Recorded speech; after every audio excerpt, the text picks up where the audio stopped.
Tata mathematics के online platform में आप सभी लोगों का स्वागत है। यहाँ प्रिपरेशन करते हैं TGT, PET, NDA, JEE mains के मैथमेटिक्स की। Faculty member network GATE qualified हैं। पीजीटी लेवल के जो एग्जाम्स हैं रैंक 1 पे उन्होंने अचीव किए हैं। मैथमेटिक्स में किसी भी क्वेरी के लिए इस नंबर पर कॉल या व्हाट्सएप कर सकते हैं आप, टेट सीरीज के लिए या फिर वीडियो लेक्चर कोर्स के लिए। अब DBB पीजीटी 2014 टीयर 2 का क्वेश्चन देखिए। यहाँ क्या दिया गया है क्वेश्चन में। अच्छा क्वेश्चन है, मेरिट मेकिंग क्वेश्चन है, आसान भी है और मेरिट मेकिंग भी है। Given that XY plane and YZ plane in the R cube, ये दोनों क्या है, सब स्पेस है R क्यूब के। डायमेंशन आपको निकालनी है, the dimension of the intersection of the this two subspaces. अब देखिए, हमने आपको जब वीडियो लेक्चर जब आपको लेक्चर कराया था थ्योरी का, तो हमने आपको ये चीज समझाई थी इसमें कि जो आपके R क्यूब और R स्क्वायर की जो क्वेश्चन है वो 3D ज्योमेट्री से कनेक्टेड है, सीधे सीधे 2D ज्योमेट्री से उनकी फिगर हम बना पाते हैं और उनको हम ज्योमेट्रिकली सोल्व करने की कोशिश करेंगे तो हमारा जो क्वेश्चन है बहुत इजीली सोल्व हो जाता है।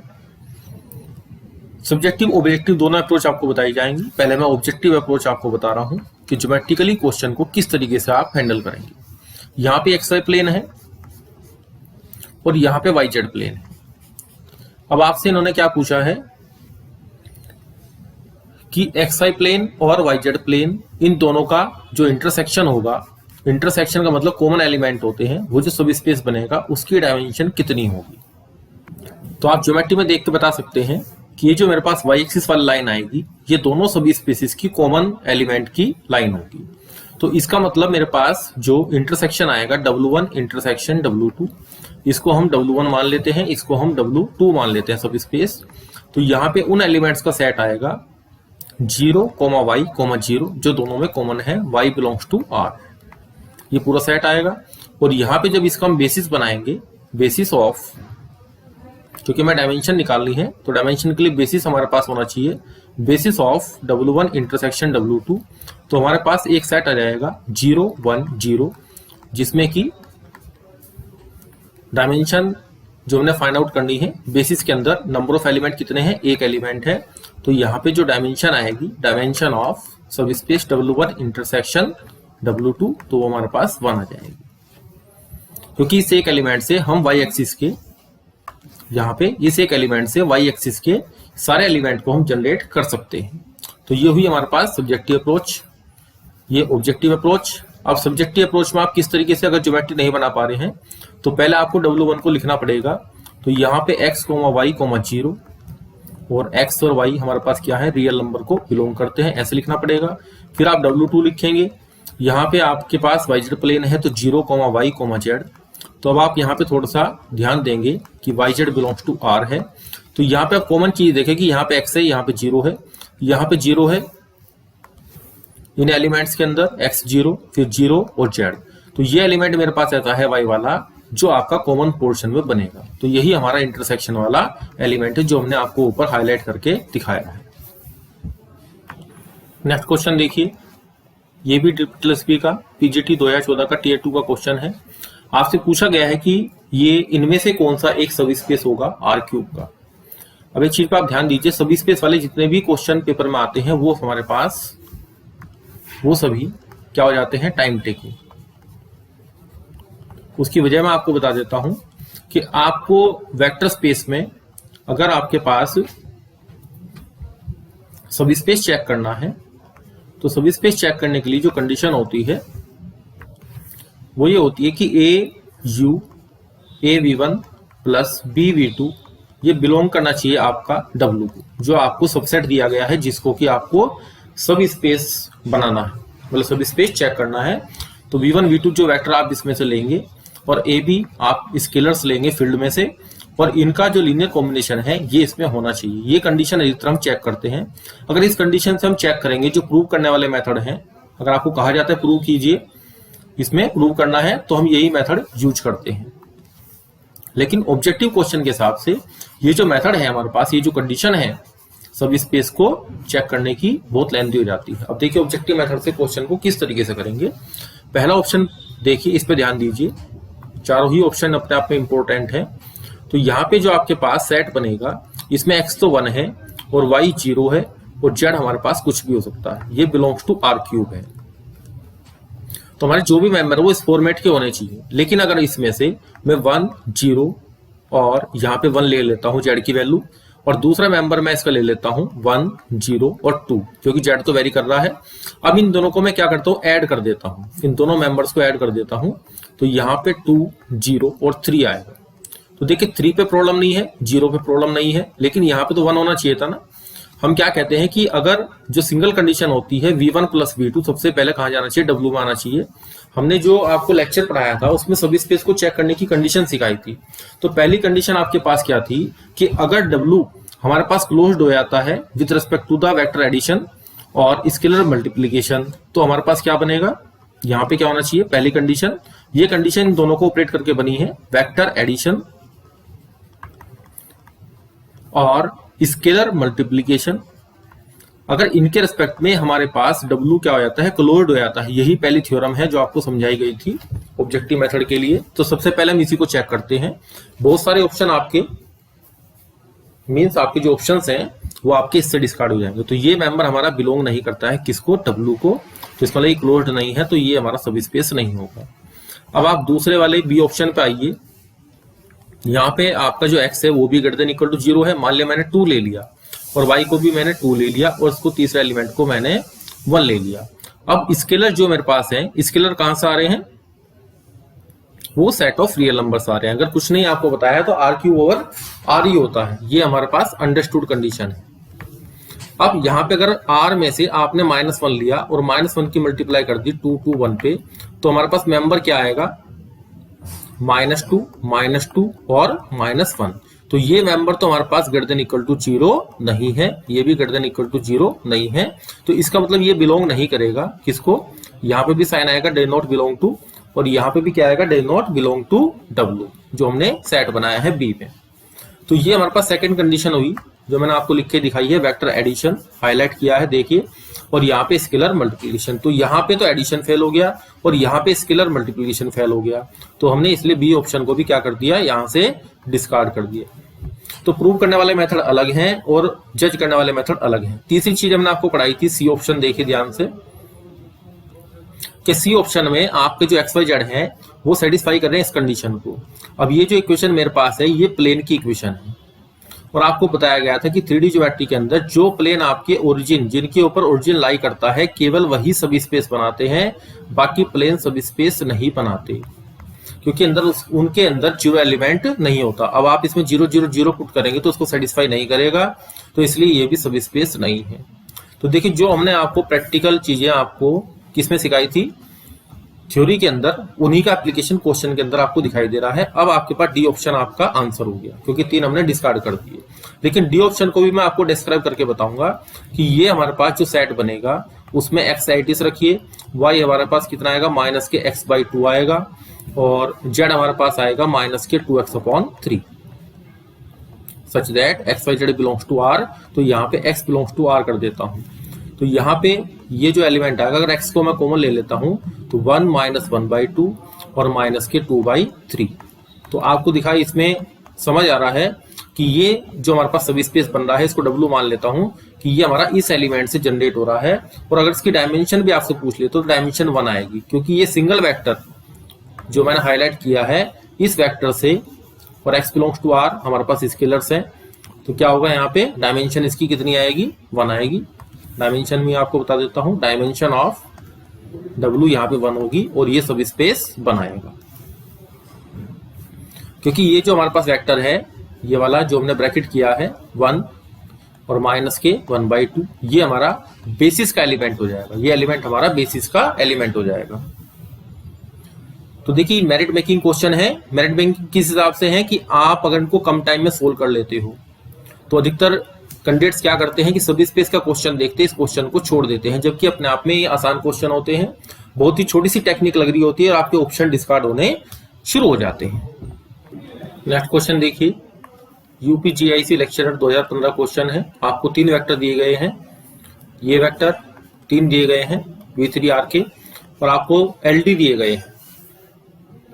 अब इसमें आपको पूछा है कि A की वैल्यू क्या आएगी। अब सब्जेक्टिव मेथड आपका क्या कहता है कि अगर तीन वेक्टर आपके पास लीनियरली डिपेंडेंट होते हैं तो कंडीशन क्या होती है कि यहाँ पे alpha 0,1, a plus beta, subjective approach की भी आपको पता होनी चाहिए क्योंकि कुछ क्वेश्चन आपके प्रोसेसिंग से होंगे थ्योरी की, a10 इक्वल टू आप क्या करेंगे, 0 वेक्टर बनाएंगे और 0 वेक्टर यहाँ पे क्या हो जाएगा, ये 0 0 0। अब alpha beta gamma not all 0, सभी 0 नहीं होंगे। ये कंडीशन, ये डेफिनेशन हमारे पास क्या होती है लीनियरली डिपेंडेंट की, सभी 0 नहीं होंगे। तो यहाँ पे क्या बनाना पड़ेगा आपको, इक्वेशन बना के और एक होमोजीनियस सिस्टम ऑफ इक्वेशन यहाँ पे डेवलप होगा जो कि अल्फा बीटा गामा में, यहाँ पे जो वेक्टर आएगा वो अल्फा बीटा गामा में आएगा और एक मैट्रिक्स यहाँ आपकी फॉर्म हो जाएगी और इक्वल टू 0 वेक्टर। अब यहाँ पे ये पूरा 0 नहीं है तो होमोजेनियस सिस्टम ऑफ इक्वेशन के अंदर इसकी डिटरमिनेंट की वैल्यू कितनी हो जाती है, 0 हो जाती है। अगर Ax बराबर नल मैट्रिक्स मेरे पास है और हमारे पास नॉन ट्रिवियल सोल्यूशन आता है तो determinant of A equal to 0 आ जाता है। तो उस मेथड को अप्लाई करने के बाद ये कंसेप्ट डेवलप होता है। अब आप क्या करेंगे, हमने आपको थ्योरी के लेक्चर में एक चीज समझाई थी कि अगर इस तरीके से 3 वेक्टर R³ में आपको देता है तो सीधे क्या करना है, जो आपको वेक्टर दिए गए हैं क्वेश्चन के अंदर, ये जो 3 वेक्टर दिए गए हैं क्वेश्चन पे ध्यान दीजिए, तो इन तीनों वेक्टर को आप रो ले लें या कॉलम ले लें, जो भी आपको ठीक लगता है, और उसकी डिटरमिनेंट को क्या कर दें, 0 कर दें, a10, और इनसे जो डिटरमिनेंट बनेगी उसकी वैल्यू 0 कर दें। तो यहाँ पे ये तो 0 ही आएगा, फिर -1 सोल्व कर लेते हैं इसको।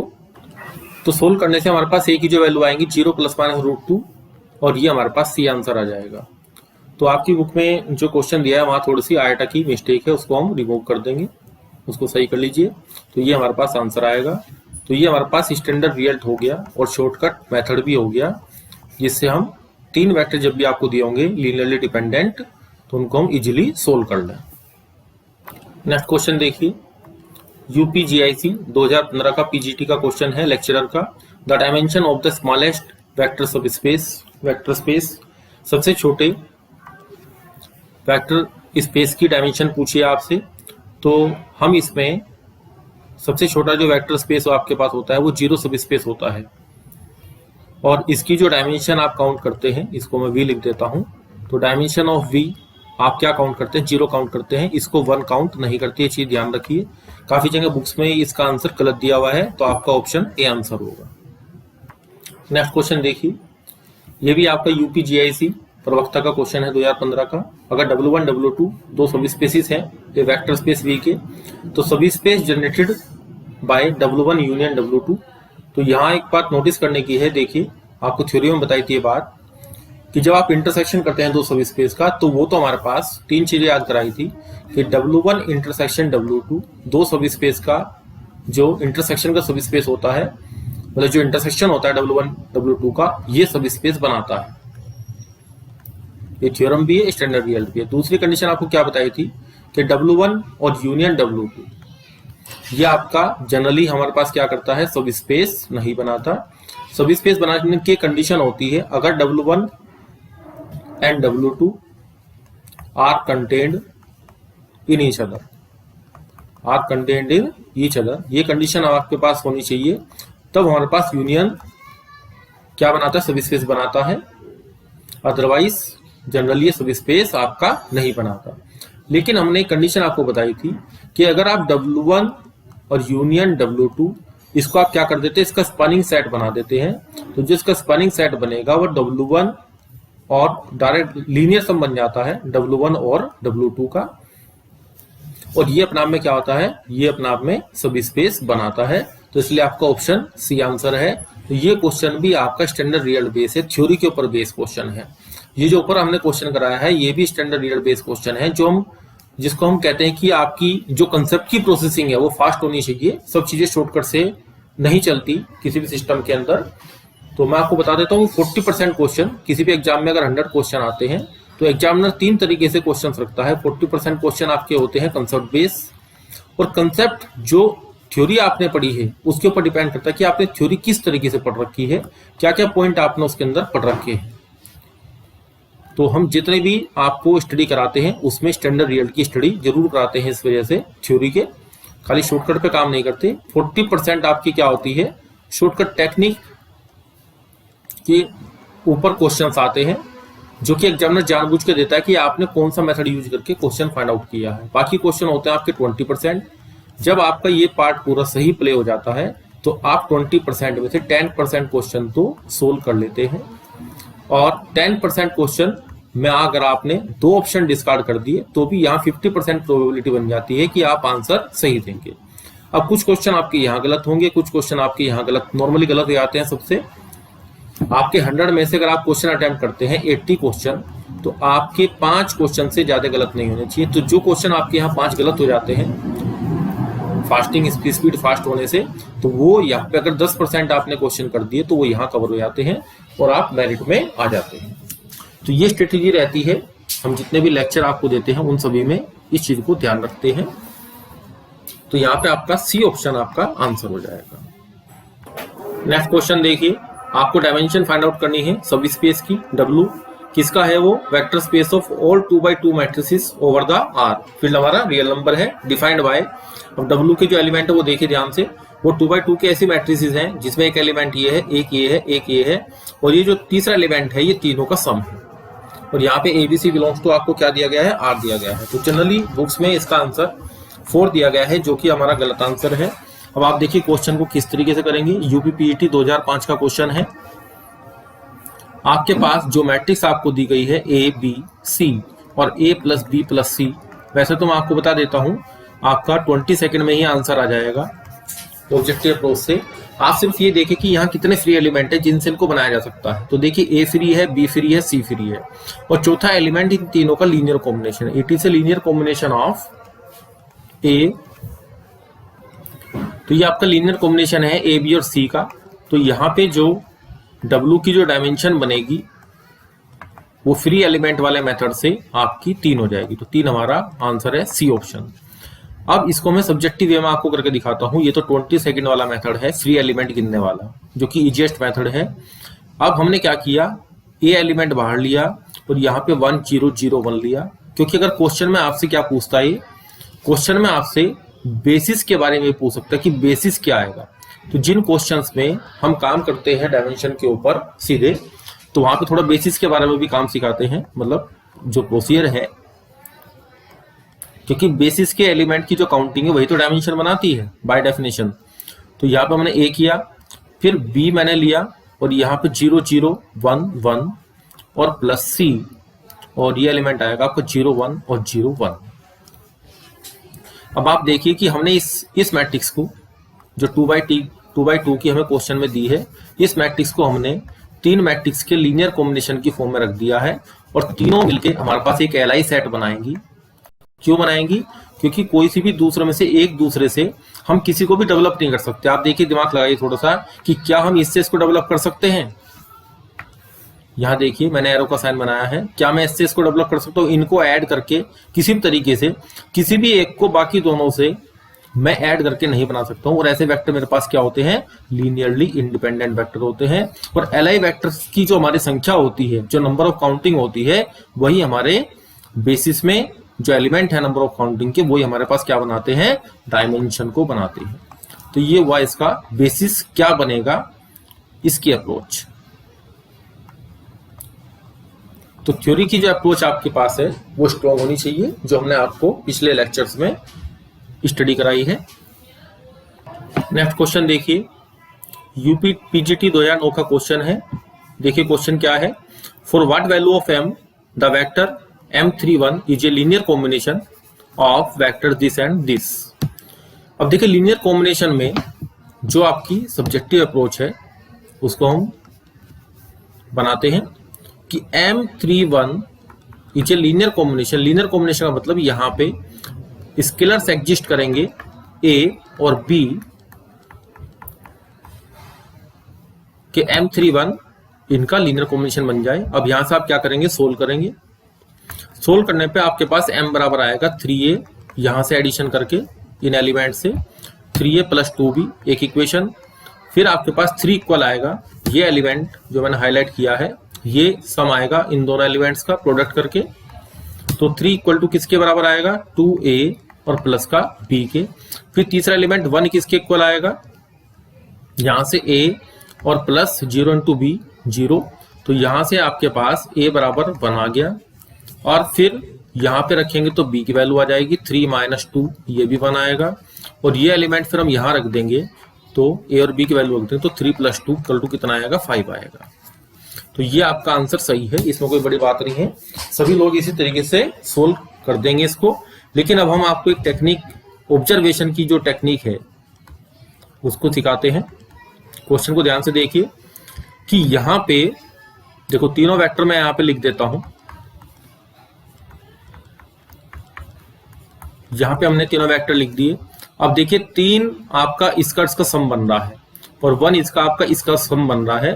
तो इसका मतलब जो 2 एलिमेंट में सम की प्रॉपर्टी लग गई, तो इसका मतलब क्या हुआ कि जब आप 2 और 3 को ऐड करेंगे तो ये एलिमेंट हमारे पास m कितना आएगा, 5 आएगा। तो देखिए 10 सेकंड में हमने क्वेश्चन को सोल्व कर दिया है। तो ये आपकी सब्जेक्टिव अप्रोच है और ये आपकी ऑब्जर्वेशन की ऑब्जेक्टिव अप्रोच है। तो बहुत सारी चीजें ऐसी हैं जो आपके 30 सेकंड के टाइम को 10 सेकंड के टाइम में रिड्यूस कर देंगी। तो इन्हीं सब चीजों की प्रैक्टिस आपको थ्रू द थ्योरी, अगर हम थ्योरी नहीं पढ़ाएंगे तब भी काम नहीं चलता है, क्योंकि थ्योरी से बहुत सारी चीजें डेवलप हो रही हैं। इसमें वीडियो में आपने, इस लेक्चर में आपने देख लिया। तो थ्योरी की प्रोसेसिंग फास्ट होनी चाहिए। जिस तरीके से आप मोबाइल देखते हैं, मोबाइल के अंदर क्या होती है, एक रैम होती है, एक रोम होती है। तो रैम मोबाइल को क्या करती है, फास्ट चलाने का काम करती है, और ये इंटरनली इसको स्टोर करती है जो कि इंटरनल मेमोरी होती है। इसी तरीके से हमारे माइंड के अंदर जो थ्योरी है, वो थ्योरी हमारी प्रोसेसिंग को, सोचने की प्रोसेसिंग को फास्ट करती है कि थ्योरी आपने किस तरीके से पढ़ी है। दूसरी चीज होती है शॉर्टकट मेथड, जो आपको हमने ऊपर वाले क्वेश्चंस में दिखाया कि आप शॉर्टकट मेथड किस तरीके से यूज करते हैं, ऑब्जर्वेशन मेथड से, या आप एबीसी की वैल्यू पुट करके करते हैं इस तरीके से, या स्टैंडर्ड रिजल्ट की सहायता से करते हैं। तो ये जब सब चीजें आपके माइंड में जनरेट होनी शुरू हो जाती हैं, तब आपका जो मैथमेटिक्स में जो टाइम की प्रॉब्लम है, अधिकतर कैंडिडेट्स को क्या होता है, टाइम मैनेजमेंट की प्रॉब्लम होती है, तो ये प्रॉब्लम आपकी रिमूव होनी शुरू हो जाती है। तो यहां मैं आपको बता देता हूं, एक इंफॉर्मेशन मैं आपको बता देता हूं कि जो हम 6 मंथ का कोर्स रन करते हैं, वीडियो लेक्चर कोर्स, जिसमें कि आपकी टेस्ट सीरीज भी इंक्लूड होती है, जिसमें कि आपके 100 अबव टेस्ट होते हैं। तो इस 6 मंथ के सिलेबस में टेस्ट सीरीज और आपका सभी टॉपिक्स के लेक्चर्स होते हैं। लेक्चर्स के अंदर थ्योरी प्लस प्रैक्टिकल अप्रोच, जो आपको हमने ऊपर लेक्चर में सिखाई है, सभी लेक्चर्स हर टॉपिक के अंदर इसी तरह की अप्रोच आपको सिखाई जाती है। तो आपकी टाइमिंग की प्रॉब्लम टोटली रिमूव हो जाती है, जो कि मैथमेटिक्स की बहुत बड़ी प्रॉब्लम है। तो हमने भी अपने जब सिलेक्शन बीट किए तो उनमें इन मेथड्स को यूज किया, तो रैंक 1 पे सिलेक्शन फाइंड आउट किया। तो वही चीजें आपको लेक्चर्स के अंदर सिस्टमेटिक तरीके से सिखाई जाती है। जो भी टॉपिक आपको खत्म होता है उसका एक टेस्ट होता है, उसका इवैल्यूएशन होता है, आप इवैल्यूएट करके बताते हो कि हमारा स्कोर कितना है। नंबर 2, अगर टेस्ट में आपका पहली बार स्कोर कम रहता है तो पीडीएफ आपके पास रहती है। तो पीडीएफ आपको, जो आपके मोबाइल में पीडीएफ है, उसको आप दोबारा कितनी भी बार करके देख सकते हैं। टेस्ट को रिपीट करेंगे, सॉल्यूशन भी प्रोवाइड कराते हैं इसका पूरा, तो वहां से आपके अंदर इंप्रूवमेंट होता है। दूसरी जो चीज मैं आपको बताना चाहता हूं इसमें, कि मान लिया आपका अलजेब्रा फिनिश हो जाता है और सेपरेट टॉपिक के आपने टेस्ट दे दिए हैं, तो अलजेब्रा का एक कंप्लीट टेस्ट भी होगा जिसको हम बोलते हैं यूनिट टेस्ट। तो ऊपर वाले टेस्ट आपके होते हैं टॉपिक टेस्ट, जो कि एक से ज्यादा प्रोवाइड किए जाते हैं, एक स्टार्टिंग में, एक मिड में कोर्स के, और ये यूनिट टेस्ट होते हैं जब आपके सारे टॉपिक पूरे हो जाते हैं, algebra, calculus, trigonometry, vector, 3D और आपका बीएससी के टॉपिक, तब आपके फुल सिलेबस टेस्ट होते हैं। फुल सिलेबस टेस्ट जो कि काउंटिंग में 30 होते हैं, जिससे आपकी एग्जाम में जो अप्रोच है क्वेश्चन पेपर को बीट करने की, या जो घबराहट हमें होती है टाइमिंग की वजह से, वो सब चीजें आपकी धीरे धीरे रिमूव हो जाए। तो ये प्रोसीजर है पूरे वीडियो लेक्चर कोर्स का विद टेस्ट सीरीज।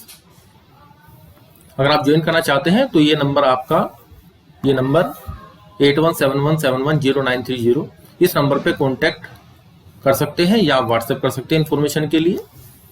और मैथमेटिक्स की जो भी आपकी प्रॉब्लम है, किसी भी बुक की प्रॉब्लम है, सब बुक्स की प्रॉब्लम से ली जाती है। अब एक चीज मैं आपको और बता देता हूँ प्रिपरेशन के लिए, कि अधिकतर कैंडिडेट्स क्या करते हैं, मार्केट में क्या रूमर है कि आर डी शर्मा की बुक को आप कंप्लीट कर लीजिए। ये बुक आपकी जेई मेंस और एडवांस को लेके लिखी गई है। तो मैं तो आपको यही इसमें एडवाइस करता हूं कि आप केवल जो थ्योरी के पॉइंट हैं, थ्योरी के पॉइंट इस बुक से अच्छे किसी और बुक में कम है, तो थ्योरी आप इसी बुक से रीड किया करें। केवल थ्योरी, ओनली थ्योरी आपको रीड करनी है। बाकी जो प्रैक्टिस ऑफ क्वेश्चन है वो हम प्रोवाइड कराते हैं। बाकी जो फॉर्मूला किट है, आपके स्टैंडर्ड ईयर बेस की जो किट है, वो हम टाइम टाइम पे आपको प्रोवाइड कराते रहते हैं। तो इस तरीके से आप अपनी प्रिपरेशन कर सकते हैं। रही बात आपके प्रैक्टिस क्वेश्चंस की, प्रैक्टिस क्वेश्चंस में अब 50 क्वेश्चन के, 40 क्वेश्चन के, हर टॉपिक के डिफरेंट क्वेश्चन के, यानी कि जिनमें रिपीटिशन नहीं होता, ये सब चीजें आपको प्रोवाइड कराते रहते हैं बीच बीच में, जिससे आपको टॉपिक का रिकॉलिंग होती रहे। और बाद में 100 क्वेश्चन का टेस्ट होता है आपका अलजेब्रा का, जिसमें कि लगभग 10 क्वेश्चन हर टॉपिक से लिए जाते हैं। 10 टॉपिक के अलजेब्रा के अंदर, तो वो रिपीटिशन आपका यहाँ भी हो जाता है। और फुल सिलेबस जब टेस्ट आपके पास आएंगे 30, तो जहां जहां आपकी कमी रह गई है वो यहाँ पे इंप्रूव हो जाती है। तो आपने अपना समय दिया, इसके लिए थैंक्स।